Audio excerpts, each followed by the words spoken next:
Бізде негізі жаңа қазақ пенен шиновникті ажырата алмайды. Кім шиновник, кім жаңа қазақ. Шиновник деген үлкен бастықтарды айтады. Жаңа қазақ деген ол жақта емес, бұл жақта емес, ортасында ақшасы көп адамды айтады. Менің бір жаңа қазақ досым бар. Мен бірге бір класста оқыған. 8-ші класты бітіргеннен кейін өз білімменен сыптауға оқуға түскен еді ол кезінде. Содан кейін бір 3-4 жыл бір жерде демалды дегенді естігенбіз екеуіміз. Ол қаяқта демалғанын өзі біледі, басқа ешкім білмейді. Сол байып кетті. Сұмдық болғанда енді. Мен әртіс болып жүрмін. Сон бір күн маған телефон соғады. Келмейсің ба? Бауырым деп. Олардың сөздері осындай болады өзі. Бауырым, жағдай қалай деп қуатты олар. Біз жағдай жақсы ғой, лыпылдаймыз ғой біз енді. Үйге келіп қоймайсың ба? Ет асып қоймайын ба деп. Сонымен адресін айтты, мекен жайын айтты. Сонымен үйіне баратын болдым. Таңертең шықтым дағы, кешке таман түстен кейін жұмыстан шықтым дағы, үйіне бардым. Соның адресі бойынша, мекен жайы бойынша үйіне баратсам, енді анау дуалының үлкендігі, енді аш шетінде не бар екен көрінбейсің. Бірақ аш шетінде 5 этаж там бар деген ол. Төбесінде сым. Келдім, үлкен қақпа, темір. Бір кнопка бар екен, бастым. Бұл кім деген сұрақ туды. Мен пәленше. Не қылып жүрсіз? Мен пәленшенің класстасы едім. Қазір тұра тұрыңыз деді. Сөйтті бір кезде кіріңіз деді. Шығыр етіп есік ашылды. Үлкен темір есік. Шиқ етіп ішке кірдім. Сөйтіп екі жігіт формада енді. Қолдарында неше түрлі заттар бар, мылтықтар, анау. Тұра тұрыңыз деді. Қырық тексерді мені. Не болды деді мен оларға. Сендер не істемесіңдер деді. Тәртіп осындайды бізде деді. Мен түрмеге келген жоқпын ба дедім мен. Жоқ, түрмеге емес, пәленше класстасыңыздың үйіңізде келдіңіз, жерде айтты, кірсін деп жатыр дейді. Бұлар не? Бізде тәртіп осындай деді. Не істемесің? Мина, сина, пина жоқ па деді. Мина не қылам дедім мен. Қызық па деймін, өлтіреме дедім мен. Қалтамда бір бөлек арағым бар дедім. Бір 100 грамм жей қойайын дедім бе сөздің шыны. Сөйтіп оны алып қойды олар, сарт еткізіп. Қойсай дедім, жоқ бұны тексереміз деді. Лабораториялар бар екен де өткізетін. Сойға жіберді. Сөйтіп әбден тексеріп болды дағы, рациямен хабарлады. Burada таза деді, енді арман қарай жіберіңіз деді. Арман қарай жіберсем, ал шетінде тағы да бір жігіттер шықты, екі үлкен ит. Сөйтіп итке тексерді деген тағы. Тұрыңыз деді, тәртіп солай деді, тұрдым бүйтіп. Ана ит тексерді. Тұрдым. Болды ма деп қойдым қарап. Bir кезде болды деді. Таза екен деп рациямен тағы хабарлады ішке. Сонымен енді үйге кірдік. Үйге бұлай кіргізді. Үйге кірдік, үйге кірсек, жаңағыдегідей әдемі киінген, европалық түрде киінген екі жігіт шықты дағы, сізді екінші қабатта күтіп жатыр деп лифтімен алып барды. Үлкен лифт екен, оны бардық. Екінші қабаттан кіргеннен кейін бір есік ашылды. Есік ашылғаннан кейін бір қыздар ертіп арман қарай кіргізді. Қарасаңызшы. Арман қарай кіргізгеннен кейін екінші бөлме ашылғанда ар шетінде қабатта үлкен мен класстасым отыр екен.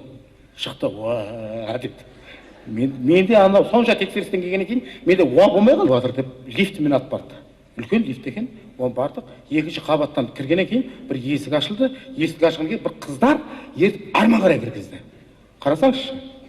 Арман қарай кіргізгеннен кейін екінші бөлме ашылғанда ар шетінде қабатта үлкен мен класстасым отыр екен. Шықты, уа депті. Менде анау сонша тексерістен келгеннен кейін менде уа болмай қалды. Дедім, деді. Не сен есінен шықпайсың? Сен қандай бұл? Тәртіп солай үйде деді. Үйлерінде тәртіп сондай болады екен өзі. Жаңа қазақ болар. Біз оны білмейміз да. Сосын міне бөлмеге алып барды. Енді кешке таман болып қалған. Рация шулап кетті. Келатыр. Түсінбей мен еді анау. Оймай деп қалды. Bir кезде миг алтыма ой машина келді бір кезде машина. Сөйтіп таза екен, ешкім жоқ, кіре беріңіздер деді. 5-6 мерс джип кірді. Мен бір министерстводан адамдар келіп қалған екен деп қорқып бүйтіп сөйтіп тұрсам, балабақшадан бала сыйлатыр екен оны. Сондай немен алып келатыр екен да оны. Ой тоба дедім. Ешкім жоқ, кіре берсін кірді. Ол балада жилет екен үстінде. Оқ өтпейтін да. бұл не? Әйел де сөйтіп кетті. Ол әйел вертолетпен кетті төбеден. Ой, бұрмай дедім, бұл қандай әңгіме болды? Не болды? Мен үндемей тұрмын енді. Олар жаңа қазақ қой өйткені. Тамақ іштік. Тамақ енді сұмдық, керемет. Менің мынау оң жағымда 5 вилка, сол жағымда 5-6 қасық. Тәрекілдер неше түрлі. Сонымен далғызылап қалдым ана жерде. Сөйтінде бір вилкамен колбасаны алдымдағы, сонымен қазы-қартаны ала берген әйелім. Сіз не өйтіп отырсыз? Анау колбаса жейтін вилка екен анау. Ал қазы-қарта жейтін вилка ол бөлек екен. Сыр жейтін вилка бөлек екен. Сонымен соны біраз шатастырып тұрдым мен ана жерде. Сөйтіп қоя салшым, қоя салдым мен.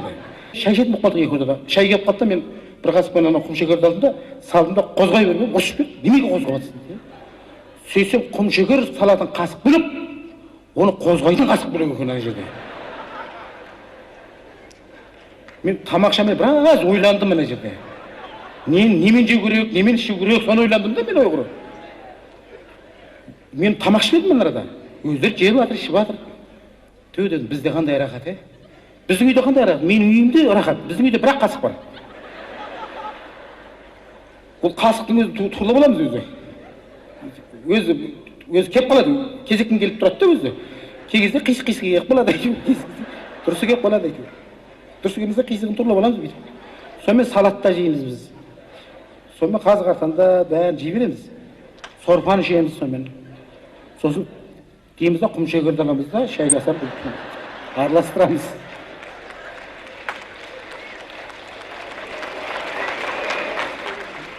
Сол рахат емес пе дедім да. Сен миың ашып отқан жоқ, бірақ тамақ іше сал деймін, миың бар. Сен шай тартып бересің. Қандай шай керемет болады. Сорпаның майы жүреді ішінде. Бір-екі ет жүреді, сонымен қосып жібересің да. Рахат қой, рахат қой. Сөйтіп отырғанбыз енді, мен миым ашып отырған, не жейтін білмей отырған, бірдеңе тасыр ете қалды терезеден. Дабыл қағылды. Сөйтсем патыр, свет өшіп, столдың астына кірдік те кеттік бәріміз. Тәртіп сонда екен да, столдың астына кіріп кеттім, байқап тұрмын. Дабыл. Мына жақтан дабыл, мына жақтан вертолеттер жүр. Қабырғалардан ракета шықты. Танкілер оталып жатыр. Ой, бұрмай үшінші дүниежүзілік соғыс басталып кеткен екен отырғанды мен. Сөйтіп ана жақта рациямен сөйлесіп жатыр, болды, бітті, ештеңе жоқ, күдікті ештеңе жоқ, бәрін бітірдік. Свет жаға беріңіздер. Бүркіт, сұңқар, бір деп бар енді. Кімнің бүркіт, кімнің сұңқар екен, мен аяқты біледі өзім.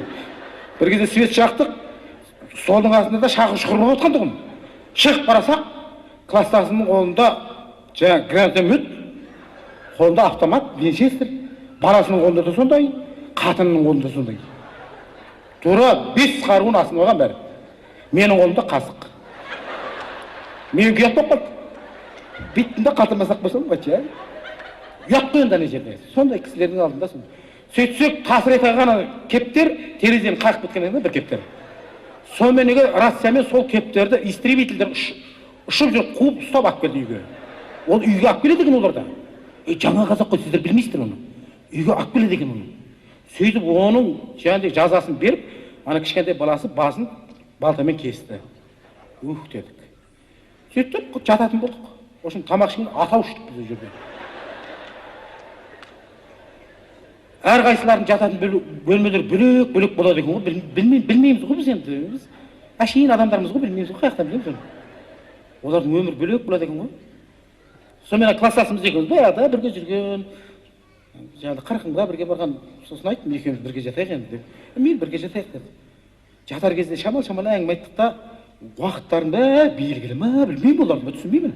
Біз таң атқанша бір отыра бересің ғой, ондай болмайды екен ол жерде. Ұят болады екен. Сонымен жатар кезде де рация шулап атқан. Бүркіт, ештеңе жоқ, демала беріңіздер, бүркіт. Оң жаққа қалай береді, сол жаққа қалай береді, төбеде қалай береді, вертолеттер ішіп жүр, демала беріңіздер. Біздің демалып жатқан бөлмеміздің алдында бір бөлме бар екен. Сорада күзетшілер отырады екен. Сорадағы есікті жабу керек екен. Ең соңындағы, сол арадағы күзетші бізге есеп беріп тұр. Екеуміз жатырмыз. Күзетшіден сұрап жатыр. Менің жаңағыдай класстасымда, жаңа қазақ. Gerçekten естетін бе? Темір естетін бе? Ойғыр бір дуалда тұрған есік тұр ғой, жабайын жатқан. темір есік жаптың ба? Ағылшын замогын құлтадың ба? Құлтадың. Оның бер шетіндегі оқ өтпейтін шыны есік жаптың ба? Анау итальян замогын салдың ба? Салдым. Оның бер шетінде тұрған еменнен жасалған есік жаптың ба? Жаптым. Жапоннан шыққан замокты жаптың ба? Жаптым. Төбесе темір тіредің ба? Темір тіредім. Одан кейін баяғы совет үкіметінен қалып келген дабадан жасалған есік жаптың ба? Жаптым. Российский замок салдың ба? Салдым. Көлденең темірді былай құлтадың ба? Құлтадым. Шылабыра тіредің ба? Сөйден ақыры жоқ, ұмытып кеттім деді. Міне, ашық екен ғой деді. Ашық атып кетсе болады екен ғой бізді деді. Сөйтті қайттан жапты олар. Сөйтіп таң атқанша ұйықтаған жоқпыз. Тысыра тағаса атып тұрады. Жастықтың асты, көрпенің асты толған қару жарақ. Бұлай. Мен соңында бір қасық бит менде тұра салам, ұялғанмын айтып. Ятты анадан, ят болады да, класстасың ба, сыйлауың бірақ қой үйінде жатырмын. Сонымен таңертең тұрдық, ұйқы болмады. Таңертең кетіп жатырмыз. Сол жаңағыдай қиқумен кетті балдары. Әйелі кетті қиқумен. Екеуміз шығып тұрмыз қиқумен. Сосын мен ана балаға айттым, бұл қандай өмір деді мұны сенді. Сен одан да сен өзің бір кеттен алып, ауылға барып жер қазбайсың ба деді. Қатқан нан менен қара шайды адалдықпен ішпейсің ба, не өмір десем, қазіргі заман осы деп кетіп жатыр. Мен ойладым да, не өмір? Мен енді ондай кісілер бұл концертке келмейді, мұндай концертке. Бұл концертке өзі таза адамдар келеді өзі. Оны концертке шақырам осындай концертке. Ол бір апта қалғанда шақырсам келмейді ол. Сіз неғып 2 ай бұрын айтпайсыз. Өйткені ол 2 ай бұрын айтуың керек, орнын айтуың керек, сол орынды тексеру керек. Астында мина жоқ па, үстінде не жоқ па. Сосын оған оқ өтпейтін жанындағы шыны қою керек. Соның ішінде өз наушникпен тыңдап отыру керек енді концертте. Мен айтып отырмын да, өстіп тыңдаған ғана керек. Маған керегі жоқ ондай. Достардың, жаңа қазақтардың. Келіп отқандарыңызға үлкен көп рахмет. Мейрамдарыңыз мейрамдарға тағы да ұласа берсін деп бір құттықтап қоя салайын деп отырмын.